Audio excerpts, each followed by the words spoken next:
As a lawyer मैंने matter देखी है। राहुल गांधी जी वाले केस में पहली बात तो एक केस ही नहीं बनता है। सेकंड, सूरत का ज्यूरिडिक्शन नहीं लगता है। अगर सूरत में उस मैटर को चलाना है तो कानून कहता है कि 202 के तहत इंक्वायरी किए बिना कि मेरा लोकस मेरा टेरिटरी में आता है, उसके लिए करनी चाहिए। वो नहीं की है। पुलिस को इंक्वायरी देनी चाहिए या जज को करनी चाहिए।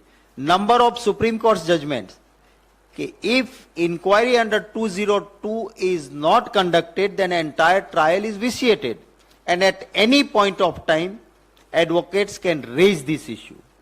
वो सारे रेज किए थे अपने जजमेंट में, वो लिखते हैं, पर उसको डेल्ट नहीं की क्योंकि कर ही नहीं सकते।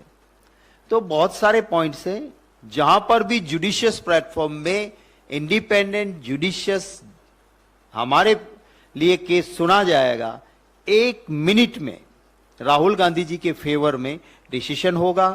कंप्लेनेंट जो है वो खुद कहता है कि मैं ओबीसी नहीं हूं।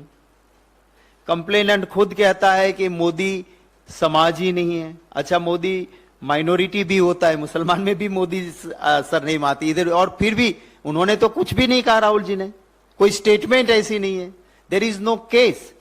पर क्योंकि राहुल गांधी जी मोदी की आंखों में आंख डाल के देश के लूटने वाले अदानी पे सवाल करते थे, बेरोजगारी पे सवाल करते थे। राहुल गांधी जी देश के हमारे जवानों की सुरक्षा की चिंता करते हैं। राहुल गांधी जी महंगाई पे बोलते हैं। और राहुल गांधी जी ने कहा कि विदेश में क्या कह के आया उसकी चर्चा कर लो। वहां डर लगा क्योंकि मोदी जी विदेशों में जाके अपमान करके आए थे। राहुल गांधी जी ने विदेश में कोई ऐसी बात नहीं की थी। पार्लियामेंट में राहुल गांधी जी का सामना नहीं करने वाली बीजेपी का यह हथगंडा है और कुछ नहीं है। आर्टिकल 14 में यह कहा गया है इक्वालिटी बिफोर लॉ, कानून के सामने समान सब है। और हमारा आर्टिकल 14 कहता है the state shall not deny to any person equality before the law और the equal protection of the law within the territory of India. हमारे देश में किसी भी नागरिक को कानून के सामने एक समानता का रक्षण मिलता है। संजय भाई के लिए कुछ और कानून और मेरे लिए कुछ और, या इनको कुछ और ट्रीटमेंट, मुझे कुछ और ट्रीटमेंट, वो आर्टिकल 14 संविधान का मना करता है कि ये नहीं हो सकता है। हमारे देश के कानून की किसी भी प्रक्रिया में जिनको अधिकार दिया गया है उनकी भी ये जिम्मेवारी है कि एक समान ट्रीटमेंट, कौन व्यक्ति है नहीं देखना है, कानून के सामने इसकी समान ट्रीटमेंट मिलनी चाहिए। चाहे वो इलेक्शन कमीशन हो, चाहे वो स्पीकर हो, चाहे वो प्रेसिडेंट ऑफ इंडिया हो। मैं आज एक चीज आपके सामने डेमोन्स्ट्रेट करना चाहता हूं कि आर्टिकल 14 का वायोलेशन, कानून के सामने सब समान, पर बीजेपी का एमपी है तो उसके लिए दूसरी ट्रीटमेंट और कांग्रेस के लिए दूसरी ट्रीटमेंट। मैंने आपको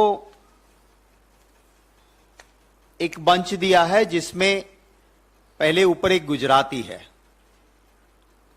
ये जो गुजराती है वो गुजरात के अमरेली डिस्ट्रिक्ट का एक क्रिमिनल केस चला, उसके जजमेंट की कॉपी है और उसमें एक्यूज नंबर 1, दोषी जो पहली व्यक्ति है वो है भारतीय जनता पार्टी के मेंबर पार्लियामेंट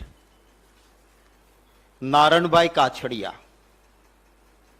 अब ये नारायण भाई काछड़िया के खिलाफ एक शेड्यूल कास्ट, दलित, जिसे हम अनुसूचित जाति कहते हैं, उसके एक डॉक्टर डाभी साहब, उन्होंने एक कंप्लेंट डाली थी कि 1 जनवरी 2013 को मैं एक सरकारी डॉक्टर के तौर पे ट्रॉमा सेंटर में इमरजेंसी में काम कर रहा था।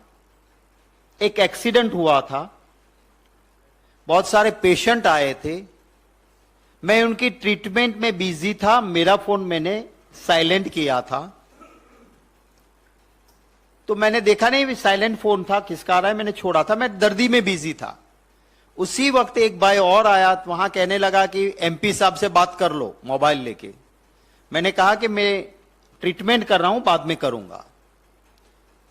थोड़ी मिनटों के बाद बीजेपी के एमपी नारायण भाई काछड़िया 15 से 20 लोगों को लेके आते हैं, कहते हैं डाभी कौन है? डॉक्टर कहते हैं मैं डॉक्टर डाभी हूं। थप्पड़ लगाते हैं, लातों से मारते हैं। एट्रोसिटीज एक्ट बने इस तरह से जातिगत गालियां देते हैं,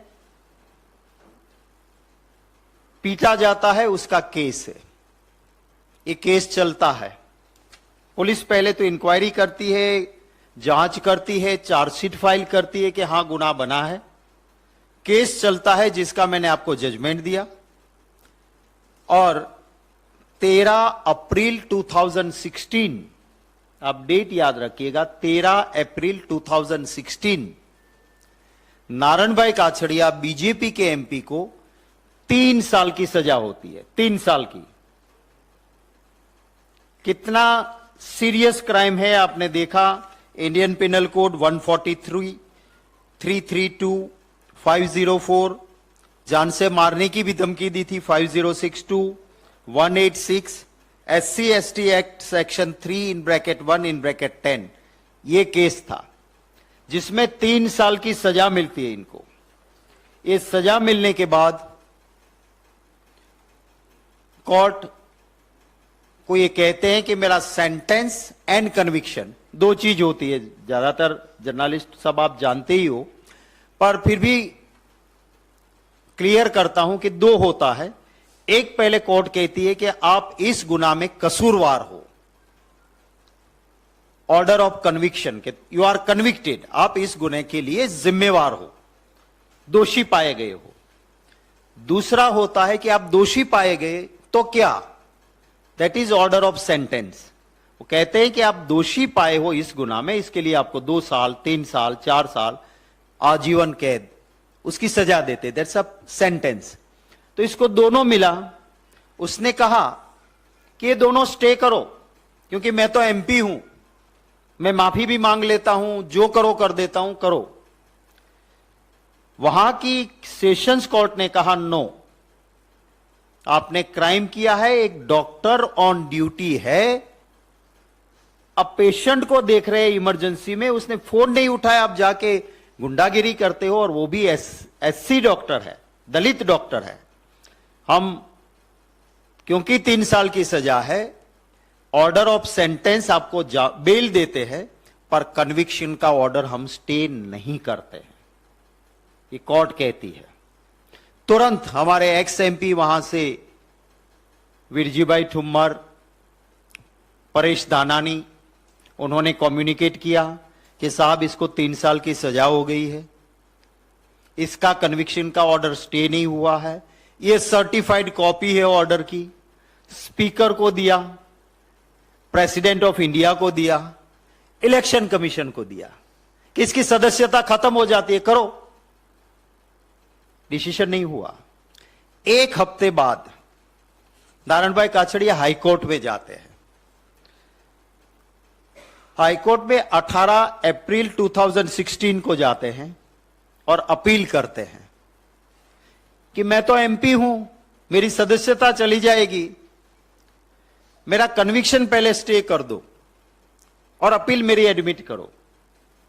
हाईकोर्ट, मैंने आपको जो इंग्लिश दिया है ये गुजराती के बाद, ये हाईकोर्ट का ऑर्डर है। हाईकोर्ट सुनती है, और मैं ज्यादा वक्त नहीं लूंगा, पर आपको पेज 6 पे मैं ले जाता हूं, पैराग्राफ 12, खाली एक पैराग्राफ पढ़िएगा। 12, पारा नंबर 12, एज रिफर्ड, वहां से शुरू होता है, as referred to by both the sides, माने दोनों तरफ से जो आर्ग्यूमेंट्स हुई है उसके मुताबिक, the background of the facts, जो केस की तथ्य है वो, narrated clearly suggests that the appellant, who is a sitting member of parliament, is said to have gone to the hospital where the complainant victim was discharging his duty. मैं यहां pose करूंगा. दोनों side के argument के बाद जज कहते हैं कि मैं क्लियर हूं कि जो एमपी है वो अस्पताल जाते हैं उस डॉक्टर के पास जो अपनी ड्यूटी करते हैं. I will read further. And he did not pick up the telephone और responded to the present applicant, accompanied by his person, is said to have been assaulted the complainant victim doctor who was discharging his duty in the hospital at the time of incident. वो कहते हैं कि दोनों के argument के बाद ये clear है कि एमपी अस्पताल जाते हैं, डॉक्टर जो अपनी ड्यूटी करता है सिर्फ इसलिए कि उसने फोन नहीं उठाया या इसका बंदा जो गया था उसने कहा कि फोन पे एमपी से बात करो, उसने मना किया, वहां जाके उसको मारा और पीटा गया है. ये कोर्ट एक्सेप्ट करती है. और उसके बाद में मैं आपको रिक्वेस्ट करूंगा कि आप लास्ट पेज पे आ जाइए. आपके पास जो जजमेंट है उसके लास्ट पेज पे पैराग्राफ 28.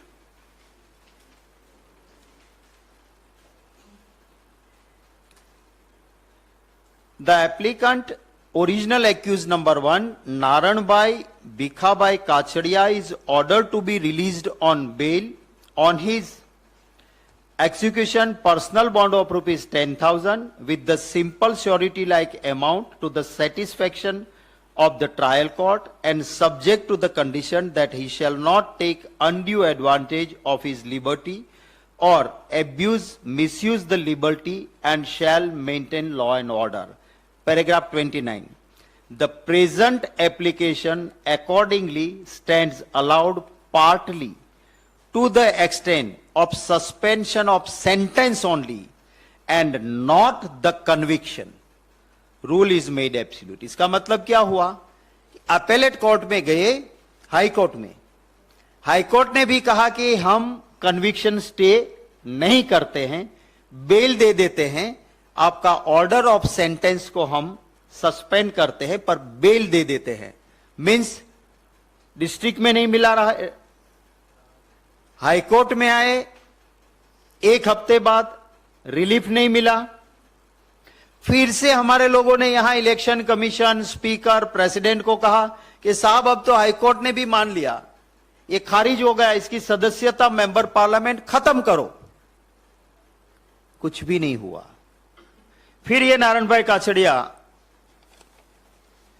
29 अप्रैल 2016 को, अब देखिए कितने हफ्तों बाद, वो फिर सुप्रीम कोर्ट में आते हैं और सुप्रीम कोर्ट में कहते हैं कि साहब मेरा एमपी का पद चला जाएगा, मैं माफी मांगता हूं, आप जितना पैसा कहते हो उतना मैं कॉम्पेंसेशन दे दूंगा, मैं उसके साथ कॉम्प्रोमाइज कर लूंगा, मेरी गलती हो गई.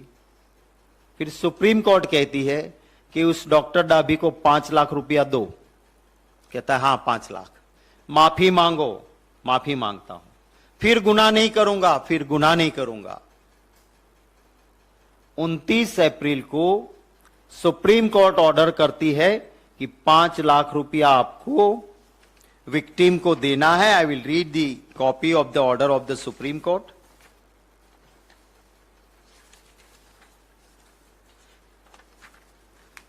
Justice Honorable Madan B. Lokur and Honorable Justice N.V. Ramanna, उनका 29 अप्रैल का ऑर्डर है और ऑर्डर में वो लिखते हैं, वी मेक इट क्लियर, आपको कॉपी भी मैं करवा दूंगा मुहैया. However, we make it clear that the applicant Naran Bhai Kacharia will pay to Dr. Dabhi an amount of rupees 5 lakh by way of compensation within a period of 1 week from today, and will also furnish the satisfaction of the special judge at Amreli for good behavior for a period of 1 year within a 1 week from today, उसके बाद उसको relief देते हैं। 13 अप्रैल का order, इतने हफ्तों तक Narayanbhai Kachhadiya BJP के मेंबर पार्लियामेंट की सदस्यता खत्म नहीं होती है, और राहुल गांधी जी की सदस्यता जितने उनको दिन दिए उतने घंटे भी नहीं, और उसकी सदस्यता खत्म करते हैं। ये बीजेपी के कुछ चट्टे बट्टे मंत्री बन के बैठे हैं, वो बार बार कहते हैं कि हम तो कानूनन काम करते हैं, हमने कुछ गलत नहीं किया। ये बिना वजह कांग्रेस कर रही है। तो मैंने आपको ये प्रूफ दिया है कि बीजेपी के एमपी ने, और अब ये कहते हैं राहुल गांधी जी ने तो किसी की जाति के खिलाफ कभी बोला नहीं, बोलते भी नहीं, पर यहां तो एक दलित डॉक्टर को मारने वाले बीजेपी एमपी और उसकी विचारधारा 5 लाख रुपया कंपनसेशन दिया, फिर भी उसी एमपी को 2019 में भाजपा टिकट देती है। तो इस देश के शेड्यूल कास्ट, देश के दलितों का अपमान बीजेपी कर रही है या नहीं, इसका जवाब उन्हें देना होगा। गृह मंत्री के ऑर्डर से ही होता है। पुलिस तो दिल्ली में अमित शाह जी के बिना, मर्जी के बिना पानी भी कहां पी सकती है। हम शांति कुछ मार्च मशाल के साथ वो जगह पे जहां देश की आजादी की लड़ाई के लिए मार्च की शुरुआत हुई, जहां मंदिर, मस्जिद, गुरुद्वारा, चर्च सब एक ही रोड पे आए हैं, वहां हम एक शांति मार्च निकालना चाहते थे। अनऑफिशियली बात हुई थी, पुलिस ने कहा था वी विल कोऑपरेट, कोई दिक्कत नहीं है, हमारी विचारधारा सभी धर्म का सम्मान करती है, हमें कुछ गलत करना नहीं था। पर मैं धन्यवाद करूंगा कि कल पुलिस ने पहले हां कही, कोऑपरेट करेंगे कहा, और बाद में जैसे कोई आतंकवादी आ रहे हो फौज उतार दी दिल्ली में। पर इससे दिल्ली की जनता, हमारे कार्यकर्ता, हमारे नेताओं ने जहां पर भी रोका गया वहां हल्ला बोल किया। हमारी बहनों ने, माताओं ने हाथ में मशाल लेके मशाल रैली भी निकाली। युवाओं ने अपना पूरी ताकत दिखाई और उसी रोड पे मार्च निकली हमारी, जिससे लोगों की सिंपैथी भी मिली, खबरों में सुर्खियां भी, वरना तो हम शांति से वो मार्च 0.25 किलोमीटर की कर लेते तो शायद एक फोटो होता और कई सेकंड भी नहीं चलता। पर ये विनाश काले विपरीत बुद्धि, ये मानते हैं कि कांग्रेस को या सच बोलने वाले को परेशान करने या जेल में डालने से अपना शासन सलामत रहेगा। मैं उन सभी को कहता हूं कि 2 लोगों का इतिहास देख लेना। एक अंग्रेज जो लाठी गोली चलाते थे, परेशान करते थे और जेल में डालते थे, और दूसरा कंस। जेल में डालने या परेशान सच को करने से शासन सलामत रहता, तब तो कंस का, तब तो अंग्रेजों का शासन सलामत रह गया होता। मेहरबानी करके इसको तरोड़ मरोड़ के कोई भक्त चैनल ये ना चलाए कि मोदी को कंस कह दिया। मैं किसी इंडिविजुअल को नहीं, मैं शासन व्यवस्था को कहता हूं, वरना वो भी मेरी प्रेस साइड में रह जाएगी। और अब इसको कंस कह दिया। भाई जो है वो जनता जानती है, देखती है, कहती है ना, कहते हैं ना, पब्लिक है, सब जानती है, अंदर क्या है बाहर क्या है सब पहचानती है। तो मैं किसी इंडिविजुअल को कंस नहीं कह रहा हूं। शासन व्यवस्था को देखें और अपने आप में सुधार करें। खबरों में बने रहने के लिए फोरम 4 को सब्सक्राइब करें और नोटिफिकेशन पाने के लिए बेल आइकन दबाएं।